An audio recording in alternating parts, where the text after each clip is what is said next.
Swapping हम दो तरीके से सीखेंगे, with using of third variable and without using of third variable. So इसके लिए हम सबसे पहले एक प्रोग्राम राइट कर लेते हैं। Write a programme.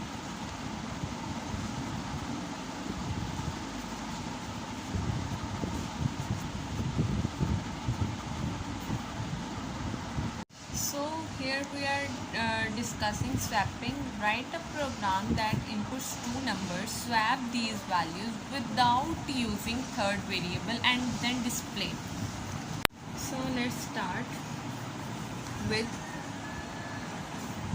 preprocessor directive hash symbol and include preprocessor and then IO stream, which is input output stream dot H header file. अपनी एक और हेडर फाइल इसमें हम इंक्लूड करेंगे,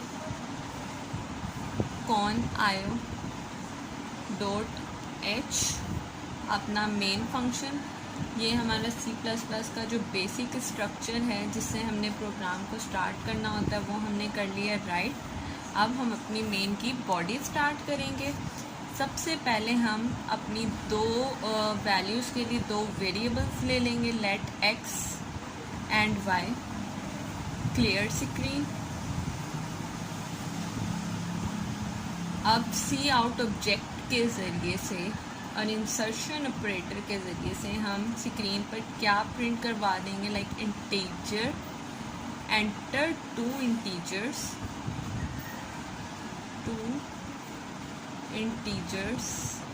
रिस्पेक्टिवली, यानी कि रिस्पेक्टिवली से मुराद कि जो भी दो इंटीजर्स हम एंटर करेंगे, फर्स्ट इंटीजर किस वेरिएबल को मिलेगा, एक्स को, एंड सेकंड इंटीजर किसको मिलेगा, वाई को, रिस्पेक्टिवली।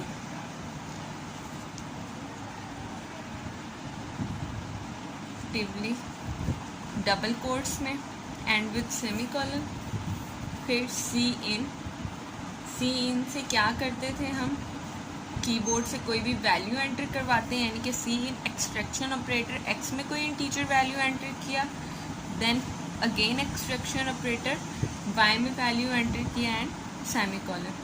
सी आउट आपको पता है किस लिए यूज़ करते हैं, इंसर्शन ऑपरेटर के साथ स्क्रीन पर कुछ भी डिस्प्ले करवाने के लिए, यानी कि कंप्यूटर जो भी चीज़ें हमें दे रहा होता है वो सी आउट ऑब्जेक्ट के थ्रू देता है। The original value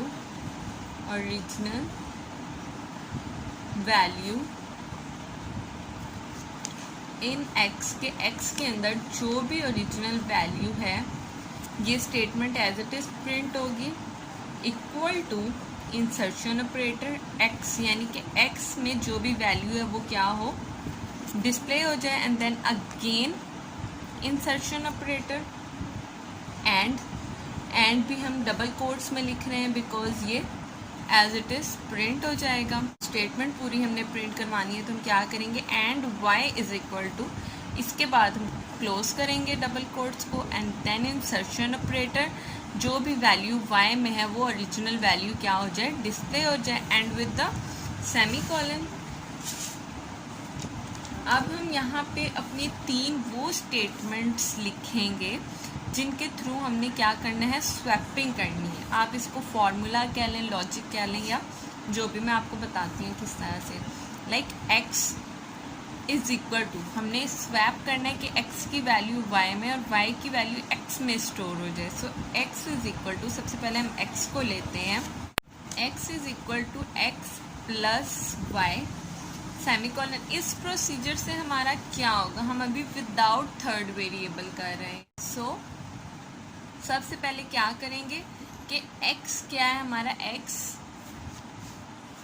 is equal to, इस स्टेटमेंट को एग्जीक्यूट करके देखते हैं कि इस स्टेटमेंट से क्या वैल्यू हमारे पास आती है, x plus y.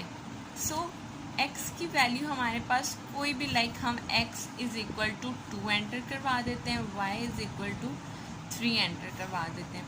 So x क्या होगा, 2 plus 3, x is equal to 5। अब हमारे पास x में क्या वैल्यू स्टोर हो गई है, 5 स्टोर हो गई है। अब हमें y चाहिए, y इज़ इक्वल टू, अब हमारे पास क्या है, y में x में 5 है तो y is equal to x minus y करते हैं एंड विथ सेमी कॉलन हम देखते हैं हमारे इस स्टेटमेंट से हमारे पास y की क्या वैल्यू आती है। y is equal to x minus y. x में अब हमारे पास क्या है 5 है। 5 माइनस वाई में हमारी कौन सी वैल्यू स्टोर है 3। 5 minus 3 is equal to 2। y is equal to 2। अब आप देख सकते हैं कि हमारी y की वैल्यू x के साथ x की वैल्यू y के साथ क्या होगी स्वैप होगी। x 2 था, y हमारे पास क्या है 2। अब हमें क्या चाहिए कि हमारे पास x में 3 स्टोर होना चाहिए। सो हम इसके लिए क्या करेंगे x is equal to x minus y and with semicolon. So x is equal to x minus y. x में हमारे पास कौन सी वैल्यू 5 है माइनस y में अब हमारी कौन सी वैल्यू स्टोर हो चुकी है 2। So 5 minus 2 is equal to 3। x की वैल्यू अब हमारे पास क्या आ गई है 3 आ गई है। सो अब आप देख सकते हैं कि हमारी y की वैल्यू 2 और x की वैल्यू 3 है, जबकि पहले हमारी x की वैल्यू 2 थी और y की वैल्यू क्या थी 3। हमारी इन 3 स्टेटमेंट से हमारी स्वैपिंग हो गई है। प्रोग्राम हमारा क्या था कि एक ऐसा प्रोग्राम लिखो जो कि दो वैल्यूज़ को स्वैप करे विदाउट यूजिंग थर्ड वेरिएबल। हमने यहाँ पे कोई तीसरा वेरिएबल नहीं यूज़ किया x और y के अलावा।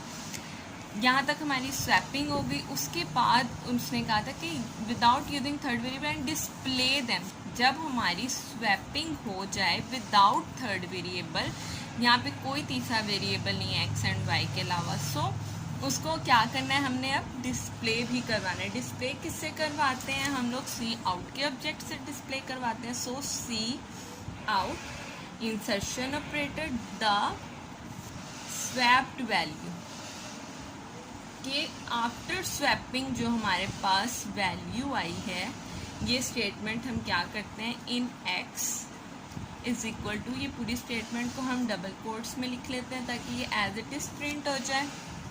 इंसर्शन ऑपरेटर x की वो वैल्यू जो आफ्टर स्वैपिंग आई है, then again insertion operator and y is equal to, ये डबल कोट्स में हम लिख लेते हैं, and then again insertion operator और y की वो वैल्यू जो आफ्टर स्वैपिंग आई है get ch and body close. तो हमारा आउटपुट किस तरह से जनरेट होगा वो भी मैं आपको बता देती हूँ। लाइक सबसे पहले हमारा क्या था एंटर 2 इंटीजर रिस्पेक्टिवली, तो क्या हमारे स्क्रीन पर प्रिंट हो जाएगा like enter 2 integers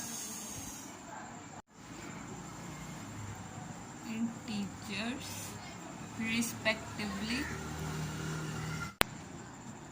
so user ने फॉर एग्जाम्पल 2 एंड 3 एंटर किया था x एंड y में। फिर हमारा सी आउट स्टेटमेंट क्या था कि the original value in x is equal to, हमारा नेक्स्ट स्टेटमेंट क्या था the original value in x is equal to, ये एज इट इज प्रिंट हो गया। यहाँ पे हमारा एज इट इज स्क्रीन पर इस तरह से प्रिंट हो जाएगा। एंड इंसर्शन ऑपरेटर के बाद क्या था x की वो वैल्यू जो यूजर ने एंटर किया, तो यूजर ने x की वैल्यू 2 एंटर किया एंड देन उसके बाद क्या है हमारा and y is equal to, जो कि डबल कोट्स में है, तो ये क्या होगा एज इट इज प्रिंट हो जाएगा and y is equal to and then insertion operator and y की वैल्यू क्या यूजर ने एंटर की थी 3। उसके बाद हमारे ये 3 स्टेप्स जो हमने किए थे जहाँ पे हमने स्वैपिंग की थी, आफ्टर स्वैपिंग हमने क्या स्क्रीन पर प्रिंट करवाना था डबल कोट्स में जो स्टेटमेंट थी the swapped value in x is equal to. So हम यहाँ पे क्या राइट कर लेंगे the swapped value in x is equal to, swapping के बाद हमारे पास x की वैल्यू क्या आई थी, स्वैपिंग के बाद हमारे पास x की वैल्यू आई थी 3। सो यहाँ पे क्या प्रिंट हो जाएगा 3 और उसके बाद वाली स्टेटमेंट जो है and y is equal to, swapping के बाद y की वैल्यू क्या थी 2, तो ये आउटपुट हमारा स्क्रीन पे जो है वो जनरेट हो जाएगा। सो स्टूडेंट्स अगर आपको कुछ भी समझ में ना आए तो आप मुझसे कमेंट में पूछ सकते हैं। अगर आपको ये लेक्चर पसंद आया हो तो प्लीज़ मेरे चैनल को लाइक करें एंड सब्सक्राइब करें। मिलते हैं नेक्स्ट लेक्चर में, तब तक के लिए अल्लाह हाफिज़।